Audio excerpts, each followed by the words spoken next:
nostalgia critic guy, remember it? So you don't have to. There's this idea going around that slapstick is a lesser form of humor. Well, to them I say... Ow. Slapstick focuses on the most important rule of comedy, that all comedy, in one way or another, is based on misery. Whether it be mocking something others hold dear, or crushing another in a perfectly timed manner, humor is that defense mechanism that acknowledges that pain is just another part of life. And nowhere do you see pain exploited more hilariously than in Tom and Jerry. This cat and mouse duo has had both kids and adults laughing for years through no real dialogue, no real stories, just excuses to crush, burn, and maim each other as much as physically possible. Now, when these shorts came out, cartoons hurting each other wasn't anything new. Lots of cartoon shorts, including Disney and especially Warner Brothers, seem to have this shtick down pretty well. But if there was already two major companies doing it so well, how come Tom and Jerry rose to be the pinnacle of slapstick duos? Well, maybe one of the main reasons was there was rarely any talking. I mean, there was an occasional line from one or two other characters, but Tom and Jerry themselves usually kept quiet, perhaps allowing less time to devote to motivation and instead more time to devote to the physical humor. Warner Brothers is great, but half their comedy was the words they would say to one another in between the violence, and that worked wonderful for them. But here, they take a few moments to set up the scenario and then it's nothing but hardcore pain the rest of the way, giving many audiences exactly what they wanted. On top of that, despite the fact that they couldn't speak, they actually did form very solid personalities. Jerry is playful, innocent, and often looking to just have fun or even just survive. Even if he can have a little too much fun surviving. Tom, being a cat of course, sees him either as a meal or as an interference. Whatever the setup, he's always the one who starts the fight, which makes it very easy to laugh when he gets his comeuppance. But that's not the only reason to feel like he deserves it. He's cocky, he's egotistical, he's prone to anger, he's stubborn. He's all the things that make a great foil, but never to the point where he's unlikable. He still has that goofy playfulness that Jerry has too, which is why in the few instances where they do come together, it's not entirely unbelievable. But let's get down to the reason why people really love Tom and Jerry, their lust for blood! William Hanna and Joseph Barbera knew how to animate great slapstick. It makes sense in animation, seeing how so much of the humor relies on timing, and here, you can literally control each frame to the tiniest detail, giving you complete power over your delivery. And that's exactly what they do. They know exactly how fast, how hard, and how painful every device of torture should be. But it's one thing to say they're good at it. Exactly how are they good at it? Why does the slapstick work so much better here than it does in other cartoons? Well, because, again, they understood that anything that can emphasize the amount of pain a character is in, usually the funnier the joke will be. Compare Tom and Jerry to, say, this scene from an episode of Tiny Toons. Now, Tiny Toons most of the time had good slapstick too, but sometimes they got a director or a team of animators that didn't do it as well as Hanna-Barbera did. Of course, the idea of cartoons is to exaggerate the possible, turning it into the impossible. But in order for it to be funny, you have to know what to exaggerate. Like, watch this bit. This scene doesn't work as well because the character is too stretchy and too flexible. It doesn't look like they're getting hurt that bad because it doesn't look solid enough. Now watch when Tom gets hurt.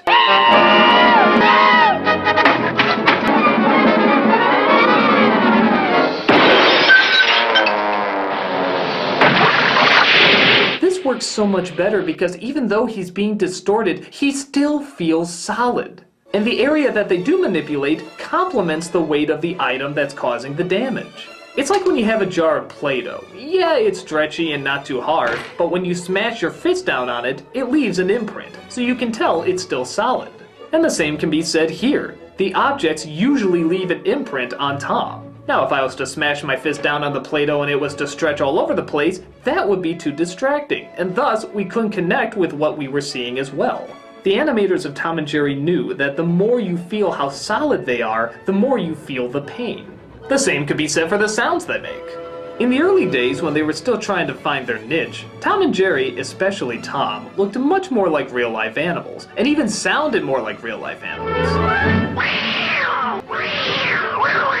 Now that's not as funny because it's not as relatable. The only thing you think about when you hear that sound is a real-life cat getting hurt. What sick fuck would enjoy that? But when you add a human yell to it, suddenly it's more funny. And yes, every single one of them is done by William Hanna.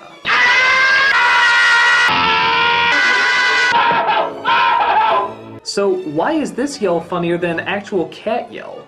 Well, on top of the surrealness factor, the idea of hearing a man's voice come out of an animal's mouth, as people, we understand a human being being hurt more than we do an animal. Animals don't communicate with us the same way we communicate with each other, so naturally we'll be able to find the humor easier with something that acts more human despite the fact that they look like an animal.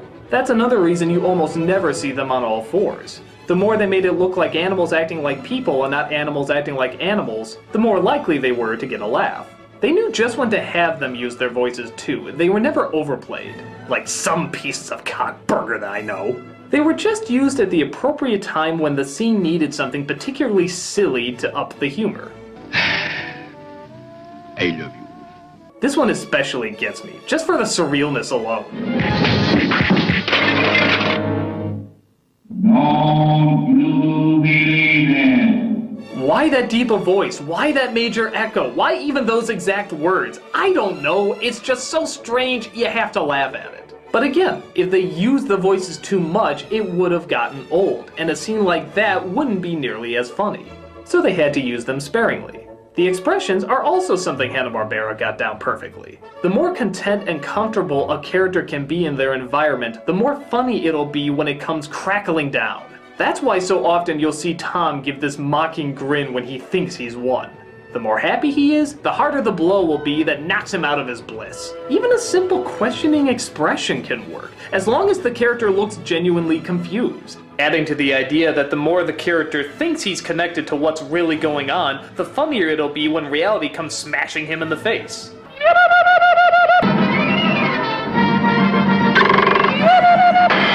And the longer they keep it, the more it'll build up how painful the payoff is gonna be.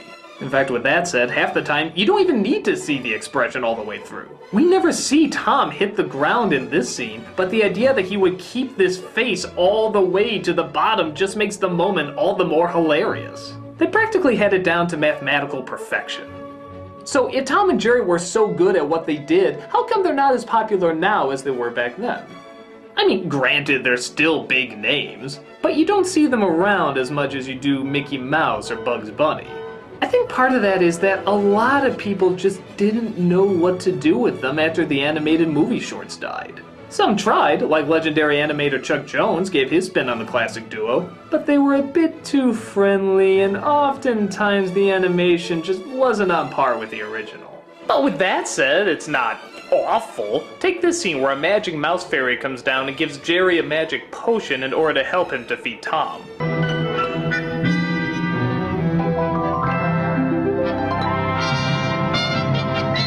Any series that has a scene like that has some understanding of what made Tom and Jerry work. But aside from that, we had a lot of adaptations that seemed to aim toward much younger kids than it did both kids and adults. And even today, that still seems to be the lean. Trying to put these two characters that obviously belong in simplistic shorts into dialogue-heavy stories that rarely have anything to do with what made them so popular to begin with. So, whether or not an outlet will open up for Tom and Jerry to really shine again is unknown. But what is known is that when Tom and Jerry got it right, they got it right. With a perfect combination of animation, timing, sound effects, and a clear understanding of why physical humor will never die as a comedic art.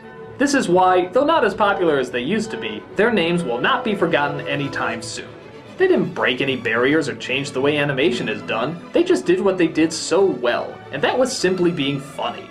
And as long as we keep orphan girls with Indiana Jones fathers and ice cream cart rapists out of the picture, I can assure you that Tom and Jerry will still be relevant names for years to come.